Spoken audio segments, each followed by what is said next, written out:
Okay, good morning, everyone. My clock is showing 9 o'clock, so we will go ahead and get started. I hope everyone received the message that the meeting is being recorded. So I just want to remind you that it is being recorded, and that way we can share this for you to review later if needed, and with our colleagues who were unable to join us today. We are going to dispel, if you will, with the roll call because there are so many people who are included today. And it's not really a typical council meeting. Rather, this is a presentation to launch the work that you will do later in your discipline meetings. So we'll definitely do roll calls then to make sure that each institution is represented. As we get started today, though, we thought it might be helpful just for you to meet the academic affairs team at KBOR because you'll be working with us and we really look forward to getting to know you if we don't know you already. So I will get started. My name is Dr. Jennifer Bonds-Racky. I recently joined the KBOR team. I'll give you just a brief overview of a little bit about myself. I earned my PhD from K-State in cognitive psychology. I worked at Fort Hays State for about 10 years as chair of the Department of Psychology and then dean of graduate studies. I left Fort Hays to pursue some administrative opportunities, most recently serving as the president of St. Martin's. But after a family issue, returned to our adopted home of Hays and was really excited to find this position virtually to allow me to remain in higher ed. And I really love supporting efforts that are targeted at student success as I'm a first generation student and I understand some of those systematic obstacles that can be in the way. So I'm excited to be part of this team. I am now going to turn things over to my boss, Sam, and Sam can tell you a little bit about, you've probably already worked with her before. She has extensive expertise with KBOR as well as working at one of our Regent schools prior to that. So Sam, I'm going to turn things over to you. Thanks, Jen. Hi, everybody. I'm Sam Christie Dangermond. I am a director for academic affairs with the Kansas Board of Regents. I have been with the agency for about 9 years, and prior to that, I worked at the University of Kansas for a little over 16, almost 17 years. With the Board of Regents, I currently do a lot of work with the universities on new program proposals and program review. I also work with all the institutions on performance agreements and performance reporting. And both Jen and I are helping with this Math Pathways initiative that includes three main projects, really. The first of which is why most of you are here today, and that is to learn a little bit more about what we're doing for Math Pathways so that you can determine the math skills really needed for students in your academic disciplines. The other two projects that are very closely related to Math Pathways are co-requisite developmental education and system-wide course placement for math and English. However, that brings me to the next introduction that I would like to make today, and that is to our new Vice President for Academic Affairs at the Board of Regents, Dr. Rusty Monholland. He comes to us. He's only been here for a couple of months, but we're very excited to have him. He previously served as the president and executive director of the South Carolina Commission on Higher Education from 2019 to earlier this year in 2024. At South Carolina, he really helped improve transfer in the state, among a lot of other things. Before that, he was in Missouri from about 2011 to 2019, where he was the Assistant Commissioner for Academic Affairs at the Missouri Department of Higher Education. There, he led the state's efforts in Math Pathways and in implementing best practices in remedial or developmental education, including the use of multiple measures for placement and co-requisite developmental education. So I'm going to hand things over to Rusty, Dr. Monholland, who would like to say a few words about the projects that we're doing.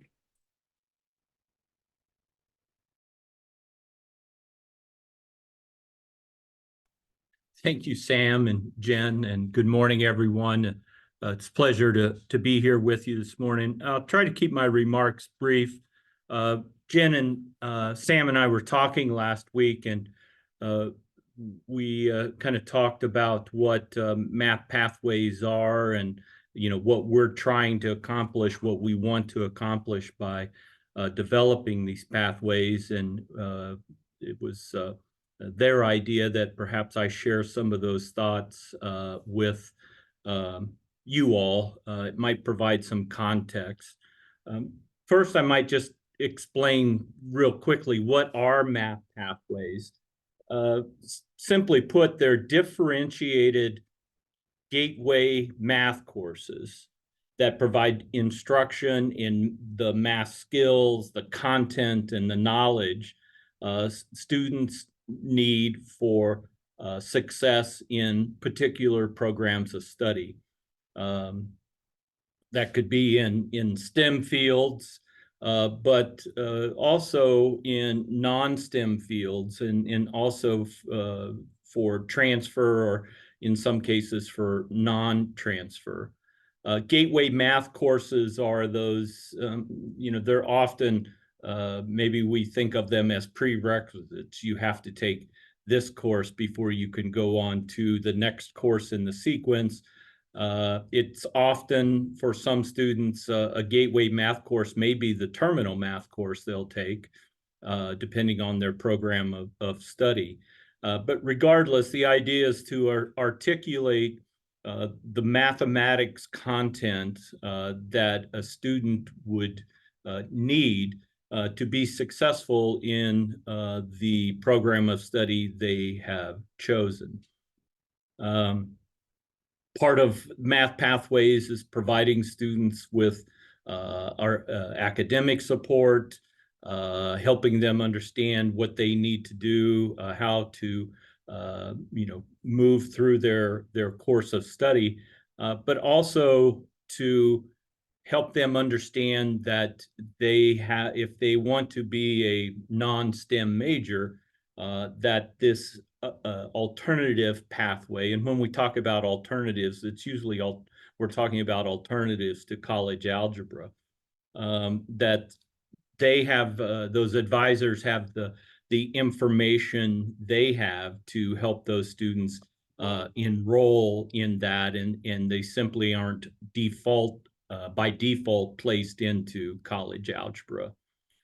I think it's also important to talk about what developing math pathways is not.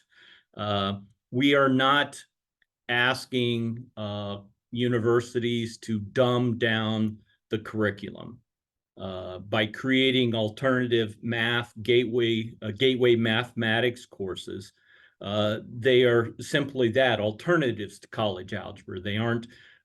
They are different than college algebra, but they're no less rigorous in terms of content and expectations. We're not just merely preparing students for careers by just giving them some kind of very rudimentary or basic mathematics education. We're certainly not trying to or attempting to forsake the education of students. Nor are the regions interested in just doing this, making change for the sake of having change. What we want to do is to get students into the right math. Research has shown that for associate degrees, students of the associate degrees, more than 3/4 of them do not require calculus as part of the overall requirements for that degree. And for bachelor's degrees, it's about 5/8, 62%. So the people have noted, and I'm not a mathematician, but I am a historian, so I understand that the point of college algebra was designed 50, 60, 70 years ago to help students prepare for the rigor of calculus at a time when we were in the depths of the Cold War with the Soviet Union, engaging in the space race. Our colleges and universities were finding our students were not well prepared to take on calculus. And so college algebra was designed, in effect, as a remedial course to help students gain those skills.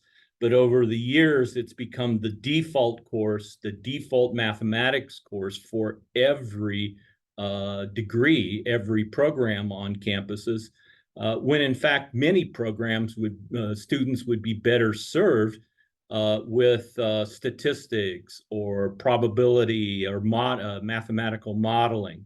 There are courses that have been designed from at institutions across the country, quantitative reasoning, things that take elements of statistics, mathematics, algebra, and other skills and put them into a course that is better suited for the student's program of study. In fact, about 90% of the students who take college algebra, that's their terminal mathematics course. They'll never take another mathematics course. And only 10% go on to take calculus. So what we want to do is to align, especially for non-STEM fields, align a mathematics course with a student's program of study that will inform their program and help them progress more quickly through their course of study. This is not something that just some pointy head bureaucrats like myself thought up. The impetus for this developing math pathways came from the mathematics community, and it dates back now about 20 years or more. The Mathematics Association of America wrote back in the early 2000s that unfortunately there's often a serious mismatch between the original rationale for a college algebra requirement and the actual needs of students who take the course.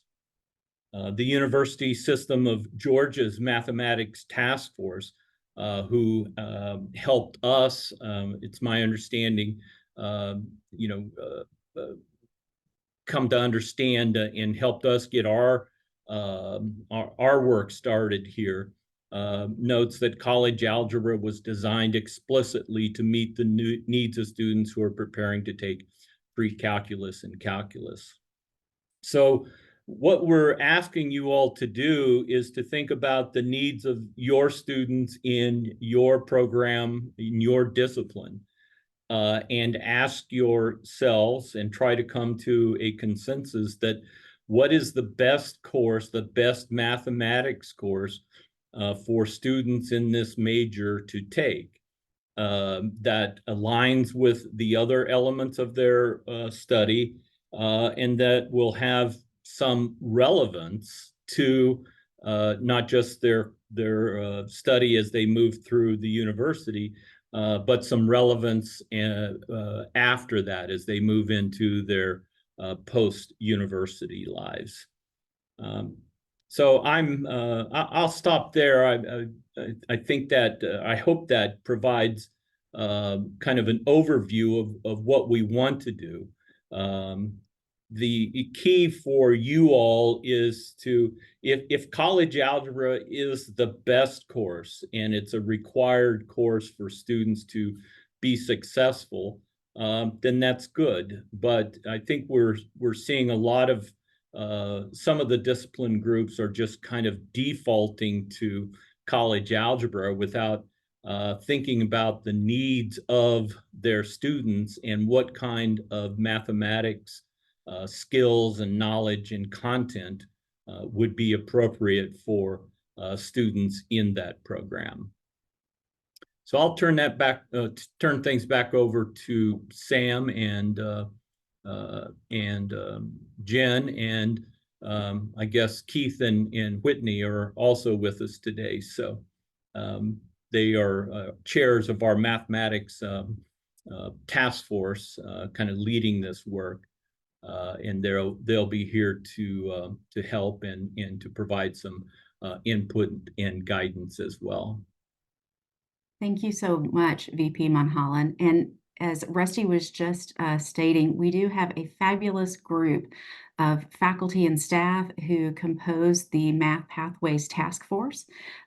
Leading that task force are two faculty members, Drs. Keith Dreiling and Whitney Turner, and they are going to lead you today through a little bit of the background related to Math Pathways, and make sure after this presentation that you feel comfortable moving forward in your respective paths in terms of your discipline groups or whatever that might be in selecting that Gateway Math course. But if you need anything between now and then, please don't hesitate to reach out to those of us that you've met early on. And we also have members of the task force beyond Keith and Whitney who have joined us today in case there are some additional questions. So Keith and Whitney, I'm going to turn things over to you. Thank you so much. As said, I am Whitney Turner. I'm a professor at Johnson County Community College in the math department. Most of what I work with, though, are the dual credit students who are college algebra. But before coming to Kansas, I was also in Connecticut and Michigan and Missouri and Illinois. So I've been around quite a bit and have experience working with these courses before. And then my colleague Keith Dreiling is also here, and we are going to be talking about Math Pathways. Keith, can you please introduce yourself? Yes, I'm Keith Dreiling. I'm the chair of the Department of Mathematics and the Department of Computer Science here at Fort Hays State University. My background is in, before I came to Fort Hays 25 years ago, I taught high school and middle school mathematics in a small school out in Western Kansas. So I had the experience of that type of teaching in the high school and junior and middle school. Here I've been here for 25 years. I've been the chair for the last 7. I work mainly with math education, but also teach some general education courses and a few upper level courses. All right. We'd like to give you a little bit of background and a little bit more detail on these courses for Math Pathways. So I'm going to go ahead and share our presentation. All right. Can everybody see the screen for Math Pathways? Yes. Great. Wonderful. Thank you. Okay. So let's talk about a little bit of history first. So in 2020, way back in the day, a couple of years ago, the board developed a 3-, 5-, and 10-year plan for higher education. As part of this, there were 2 recommendations that we're going to talk about today. One was that it was recommended that the Kansas Board of Regents develop a plan to address implementing math pathways. And then also the council recommended that the Kansas Board of Regents implement and incentivize system-wide co-remediation in math and English. So we're not talking about the English side at all. We're just going to be talking about the math side because that's what we're here to do today. And then with everything that was going on in 2020 and everything, it took a little bit of time to get this off the ground. And so in the fall of 2022, the Kansas Board of Regents was awarded a technical assistance grant from the Dana Center at the University of Texas at Austin. And the University of Texas Austin has the Dana Center, and it is mostly working with math pathways, co-remediation, co-requisite remediation, and multiple measures, and basically having the best possible math education that you can have. And it the grant covers 3 different implementation pieces: the math pathways, the math course placement, and that co-requisite developmental education. So the first thing that I want to talk about is, why do we really want to be doing this? Well, actually, Kansas is a little bit behind on this process. If you look here, you'll see everywhere around in Kansas that's in green has already implemented some version of math pathways. Kansas is a little bit, we're in blue. We don't have that yet, but we are trying to catch up with the areas around us. Louisiana also is a little bit behind, but they have some version of math pathways, but they're also implementing a workforce version of math pathways. So that's why they are in blue as well. So we are trying to move forward and catch up with the best type of mathematics education that we can do.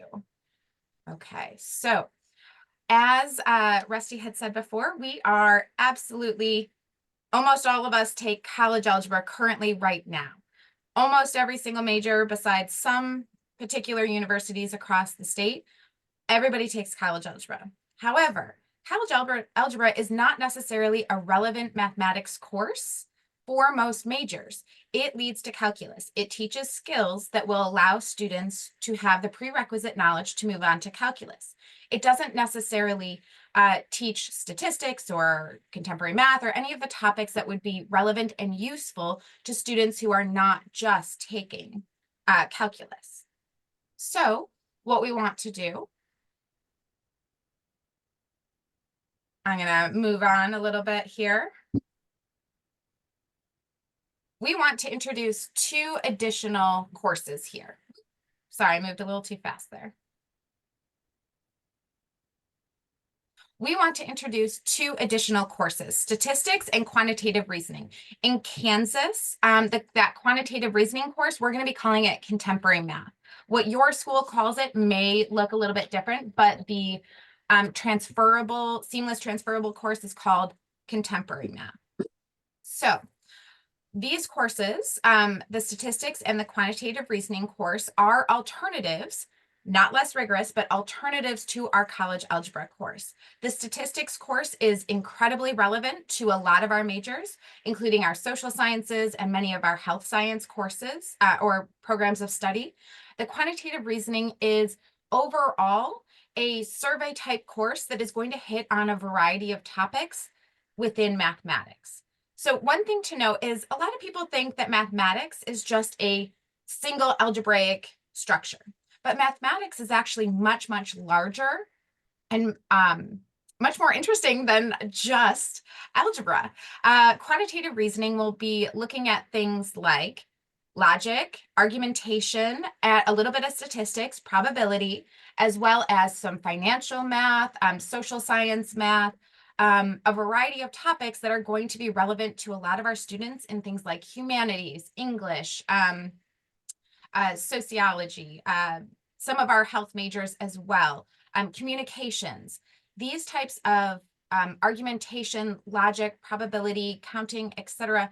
These topics are really relevant for these students and are going to give them a general idea of what mathematics looks like outside of just that continuous algebra content. So it's a very relevant, rigorous course for those majors. The statistics course, pretty straightforward. It's going to be an elementary statistics course that we actually already offer across the state as well. So all 3 of these courses are seamless transferable courses across our state. So when your college adopts them, they will have all 3 courses as well. When we move on to what it looks like implementing these courses, we want to talk about course placement. So Keith, do you want to talk a little bit about course placement here? Yes, as Sam mentioned earlier, our committee was given 3 tasks, one of them being to establish these 3 pathway courses, these 3 pathways. Another is to establish placement across the state that's consistent. Whitney, can you go 2 slides ahead?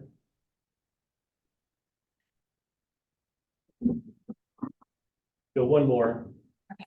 And so currently in Kansas, our institutions have a variety of ways of placing into courses. And for example, college algebra, we have placement scores coming from ACT, SAT tests, different things like that, different measures, our own assessments at our universities. And if students don't score high enough with those scores, then they go into an intermediate algebra class or something like that, some kind of a prerequisite course. And this slide here shows that we have up to 32 different standards just for college algebra. And this can be confusing when students transfer to another university and they've met a standard at one place, but it doesn't meet a standard somewhere else. And so our committee is tasked with trying to come up with a consistent system of measures and scores for those measures to be placed in these 3 pathways courses. And so there will be a variety of ways of getting into courses. For example, things like ACT, SAT, different assessment tests, GPA, that slide that I skipped over talked about GPA. different ways that students can get in. They can basically place in one of those and be in the course. They don't have to place in all of them, but just in one of them. But we want to have this consistent across the state, and that's what our committee is working on. And by the end of the summer, we should have it all established to what those measures are and what the scores are for those various measures. GPA is being looked at more and more seriously all the time. The data center has provided us with some information on how it's can be a better predictor than some other things that are being used. And so we're incorporating that also with our assessments or our placements. Go ahead a little further, Whitney. So this is just a slide that shows another institution or another state's placement. This is not ours, just an example, but you can see that they're basing theirs on GPA and ACT and so on, AccuPlacer. And depending on where a student scores or where they are placed on GPA or ACT or whatever, they can go into a course directly or maybe take a course with co-requisite support, which I'll talk about in a little while. But this is just an example of what it could look like as far as multiple ways of getting into the class, different measures, different scores for those. Whitney, go ahead, another slide. So once we establish ways of getting into courses, then we also were tasked with what type of co-requisite support can we provide for these pathways courses. Currently, our institutions have prerequisite support. For example, for college algebra, a student may have to take several courses, as in the first, this slide on the left-hand side, several courses to finally get to the general ed math course, like college algebra. They may have beginning algebra, basic algebra, intermediate algebra, or something like that in order to finally get to the course that they need for their gen ed course for their major, and it could take several semesters to get there. Several of our institutions work much with the way that the middle part of this slide shows, in which we have our gen ed course, let's say college algebra, with intermediate algebra as the prereq course. And so it could take 2 semesters to get there, unless they place in college algebra by some other measure. But it could take a little while to get into their gen ed course, their pathways course. The idea behind Gateway, or behind the Math Pathways, is to get students into their gen ed course as soon as we can, either with or without the co-requisite support. So hopefully in a single semester, they can get that math course taken and satisfy their gen ed requirement for mathematics. Whitney, can you proceed one more? So what we'll have are a variety of measures that students can somehow place into the course if they meet those requirements, and they'll go directly into the course, like college algebra, statistics, or contemporary math. Or they can, if they don't quite place there, then they can go into a course that has some type of support. We'll be working on those here in the fall and the spring to figure out different ways that we can approach that. These don't have to be consistent across all of Kansas, but we need to figure out, every institution has to have some type of support for their courses. One example of this, for a few of our institutions, we have a 5-hour college algebra class in which a student can take that one class to satisfy their intermediate requirement to get into college algebra at the same time they type college algebra. So it incorporates those classes. So that could be an option for the others as well, or it could be a 3+1 option of taking 1 hour support or whatever, but those have not been decided yet, but that's something that we are working on. You want to go one more, Whitney? No, this one finishes out. So Whitney will lead you through I believe Whitney, you're leading this part. Okay, thank you. So all 3 of these pieces are mathematics pathways. So our 3 different courses combined with math placement and co-requisite support really all work together at the same time. Now, a lot of what you guys are going to be deciding is which math course you want to have your students taking for the particular program that you run or are part of. However, all of the math departments will have implemented mathematics pathways, as well as multiple measures or the different math placement measures across the state, and they will have that co-requisite support set in place. And we have a timeline for all of those things, because creating new courses and things like that, it can take a long time. So let's talk a little bit about the timeline for all of these projects. So for the academic year 2024, we are finishing aligning all the math pathways courses to our academic programs. That's what you guys are here for, is alignment of math pathways. And then also finishing creating the system-wide math course placement standards. That will be done by the summer. By the end of summer, there is a task force that is working on that. That's going to meet 3 more times and really tighten up our placement standards. And then moving into the fall of 2024 to the spring of 2025, we are going to have a lot of professional development throughout the state about co-requisite support, about what pathways looks like, about the courses, about best practices for those courses.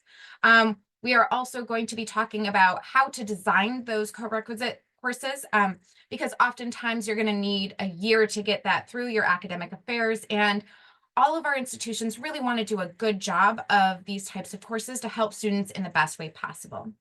The soft launch of this is going to be our fall of 2025, 2026. So all of our colleges and universities and community college are going to offer at least one section of each of our gateway math courses.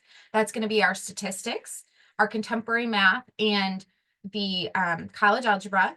And then in addition, there will be a co-requisite math support for each of those courses during that time.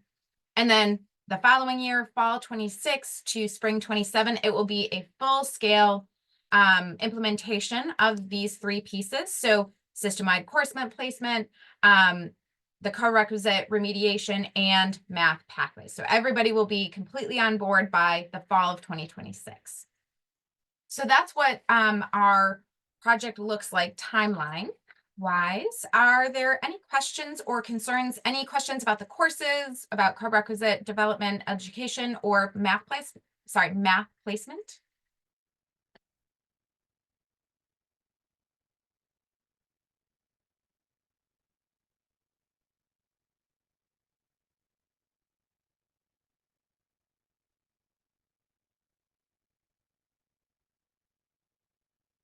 No questions? Okay. I do have a question. Sure. So we have a number of transfer students from other states that they may very well have college algebra when they transfer to Kansas State.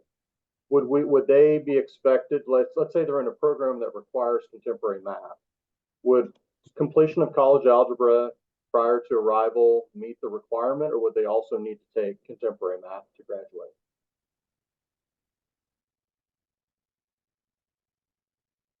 So that is an excellent question that has come up a lot over the last year. Some of the details of that is still being worked out on how that would be implemented. One thing to note is that schools can make individual waivers for students, but the policy is that if you are in a particular major, you do take that class. Is there another answer that can be given on that one? Let me offer some just thoughts on that. I don't know that there's a hard and fast rule. I've always approached these kinds of questions as what's best for the student. I don't know, Professor Moser, how many out-of-state students, transfer in that fit that description. But I'm guessing it's not in the thousands.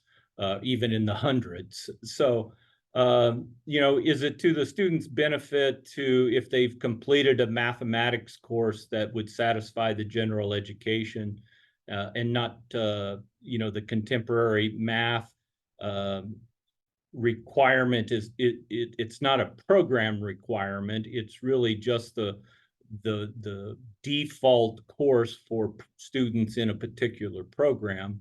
I think, we should just use our good sense and what's best for students in this situation. if it's a required course for the degree for the program, that's one thing. But in that instance, I think we should accept the math credit and let the student move on. Now, having said that, I think we have to be careful that we just don't continue moving. The idea is for college algebra to not be the default course for every program. And we're not helping students. We're not, kind of fulfilling the promise of what math pathways can do if that's the approach. So I think really where this is going to see its biggest impact is for incoming students, students within the state who understand if I'm going into a non-STEM field, I don't need to take college algebra, that there's a course, a mathematics course that is better aligned to the program of study I'm undertaking. Thank you. I do have another question if this is the time. Actually, Dan, agriculture- could you hold that for just a minute? We'll go ahead sure. and wrap up the presentation mode and then leave some additional time at the end for questions. So I'm going to cover next steps real quick. Could you go ahead and move us forward, Whitney? Thank you. So there are a variety of disciplines who are attending today. And after this presentation, you've each received some directions on what the next steps will be from me. So for our larger groups, you guys are meeting at a time that will be facilitated by Keith and Whitney. And you'll talk through some of the really great questions even that Dan has started raising right now, right? What's going to be best for particular students who are coming into our programs with a variety of considerations. I do just want to point out at the bottom that if you don't have a assigned time, don't worry about that. You've probably received some specific directions from me on how we're going to get together. And we'll be sure that KBOR staff is available to you as you're making your decisions for those smaller programs. Okay, if you can advance for me, Whitney. So if you have not received these things, please let me know. For those of you who were identified in the previous slide as having a discipline meeting, you should already have your calendar invite. In that calendar invite should be an agenda, which includes your Zoom details, the list of attendees, as well as the list of programs across the state. And as I mentioned, you will have an identified facilitator who will help lead you through these conversations, as well as task force members who are going really above and beyond and stepping into these meetings when it's possible for their schedules to help provide continuity for all of the work that's being done. Just to put this into a larger framework, you might already know this, but the chief academic officers across the state have already been working to confirm some of the gateway math courses that have been selected over the past year. They just submitted those to VP Munholland by May 31st. And so this is round 2. We have the agenda set out so that disciplines will be meeting within the next 2 weeks. And we've got associated deadlines with that so that by June 30th, we can send those out to the CAOs across the system. We'll ask that they confirm those by July 19th, and that will allow us as a system to have the statewide gateway math courses completed by July 30th. Yeah, and then as we move forward, ways to think about questions that you guys might have. If you are searching for answers related to math content, courses, or expertise in the field, we have Keith and Whitney, as well as some other individuals from the task force who this is their background. If you have questions related to specific programs, what was the KBOR charge? Of course, today there are many of us on the call, but then moving forward from today, you can always start off with me and I'll get you in contact with the correct person. Okay, thanks so much, Whitney. You can stop showing that slide. And now we'll open it up for more questions. And Dan, let's give you the right of first refusal since you've been waiting patiently. Thank you. Thank you, Jennifer, although I'd happy to let somebody else go next. In agriculture, we have a number of majors with different subplans. Oftentimes they have a more production industry subplan, or what we call an option. And then there's also a science subplan or option. And currently those subplans may have different math requirements. One might be college algebra, but would actually be a good fit for contemporary math for the industry production track, while the science track currently requires statistics. It looks like that we're going to define a common math path or math gateway course for each zip code, and so that those would need to be uniform. Is that correct? Yes, that's the general idea. If it had the same zip code, we're trying to make sure that they all have the same math course so that it can be transferable across the entire state.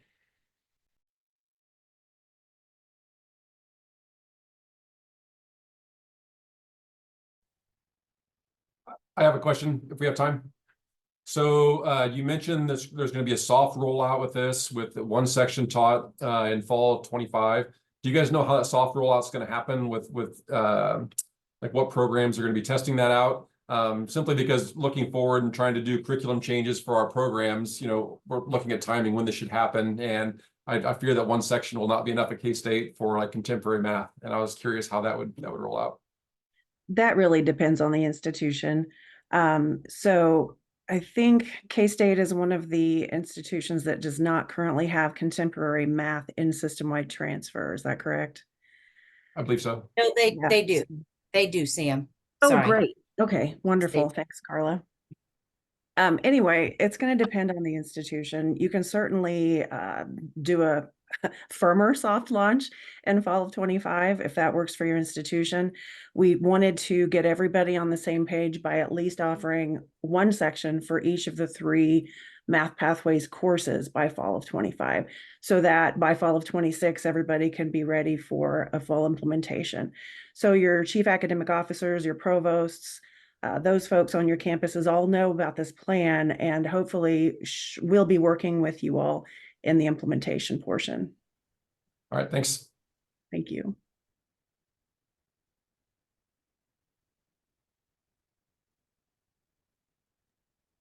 And just to follow up on Adam's question, that was really a great question. We are working hard with the task force to make sure that they are aware of all of the discipline reps who have been selected for this stage of the work. So Adam, don't be surprised if Gabe reaches out to you in the upcoming weeks, right? Because they're doing a really great job, the task force members, trying to provide that continuity and some information about what they are doing to prepare in the background. And some of our schools are even doing a soft launch this fall semester. So as we move forward with that co-rec and professional development support, it'll be wonderful to hear from the schools who were able to do a soft launch earlier so we can share and learn from one another about how the rollout is going.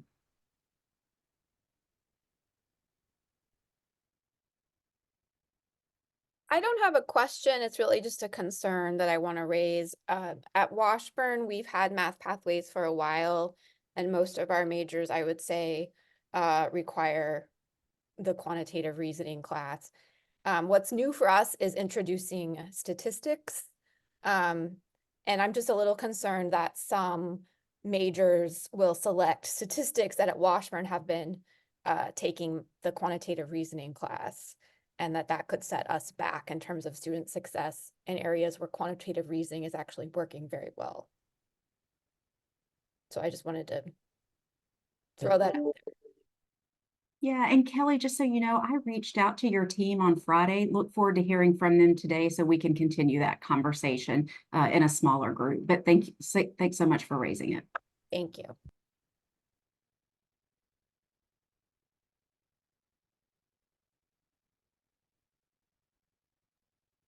Okay, well, today's purpose was really presentation, background information. I know that we have shared a lot of information with you where you're going to utilize your expertise and really dive into good conversations is at the next step. So it looks like, I'm sorry, Dan, you have your hand raised. We'll finish up with one question from you, and then we'll wrap up today. Yes, thanks, Jennifer. And yeah, we look forward to our ag conversation in a couple of days. Procedurally, though, and I'm sure across all of our campuses, there are programs that require both statistics and calculus. Mm-hmm. For those programs, does it matter which program or which course they pick as the gateway, whether it's the algebra to calculus pathway or the statistics pathway? So the general idea with the math pathways is that all of the majors have a gateway math course. That doesn't mean that you can't require an additional math course as part of the program requirements. So it's just the general education requirement, and then if there's an additional math that would be part of the program. But what we are really trying to do is identify a particular course to be that general education piece, not necessarily tell you what to include in your program. Sure. But for food science, which requires both calc and stat, does it make any difference which one they designate, or does it make no consequence? I'm trying to answer it in a way that makes sense. So there will have to be a gateway math course listed under it. It would depend upon what the representatives across the state decide on. Hopefully that gives a little bit more context on that. Okay, thank you.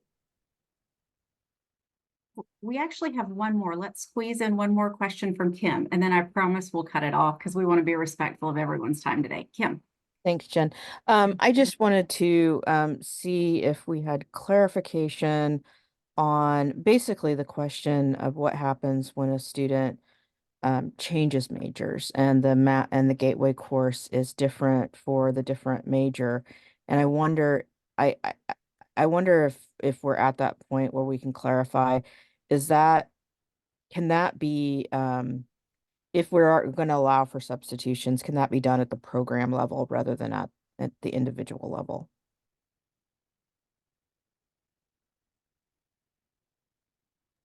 Dr. Monholland, you kind of spoke to this earlier. Do you mind following up on this question?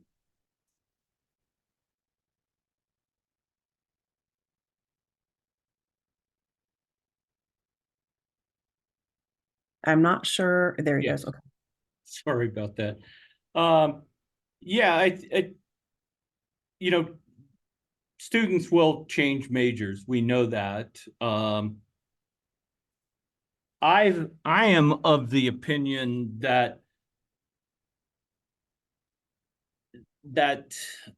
if we want to do what's best for students, what works for them that, provides them with the kind of the best education, the range of different disciplines and content knowledge and skills and abilities we think they need. But if a student starts in a STEM field and has completed calculus and, done the whole thing, and they decide to become a sociologist or, God forbid, Kim, a historian, why would we want to penalize that student to go back and take contemporary mathematics? What we're really looking for is not to capture every student kind of in the pipeline, but where is the majority of students that we can move into the right mathematics that's aligned to their program of study. So, if a student declares a history major or an English major of day one, we want them to default into, whatever math course, the discipline has determined, probably contemporary mathematics, because that's going to have more resonance, more relevance for them. But if a student, after 2 years of biology study decides this is not for me and wants to, shift gears, I don't think we need to add additional requirements to their workload. I think I think that, you know, we have to, again, just use our best sense of what's best for this student and how can we help them move along.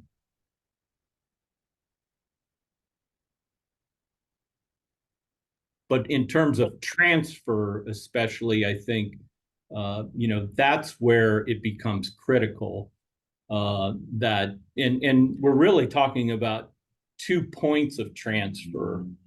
I know we don't often think about the transition from high school to college as a transfer, but that's exactly what it is. So we want students, you know, having the right kind of preparation from high school so that they are ready for college level work across the board, including mathematics. But also those students who may start at a community college at another university and want to come in, and you know they started in a particular field and have taken, say, contemporary mathematics, but now they've transferred to another university or transferred from a community college. We don't, by the same token, we don't want to make them go back and take another mathematics course. Does that make sense? Does that answer your question, Kim? Yeah, that's good for now. Thank you so much. Well, thank you, everybody, for coming and discussing with us these important pathways and all of the various courses, as well as the co-requisite remediation and the placement. If you have any additional questions, please reach out to myself or Keith, as well as Jennifer. If you have any additional questions, you're welcome to hang out for a few minutes. But otherwise, don't worry, this is recorded and will be available later as well. Thank you all for coming.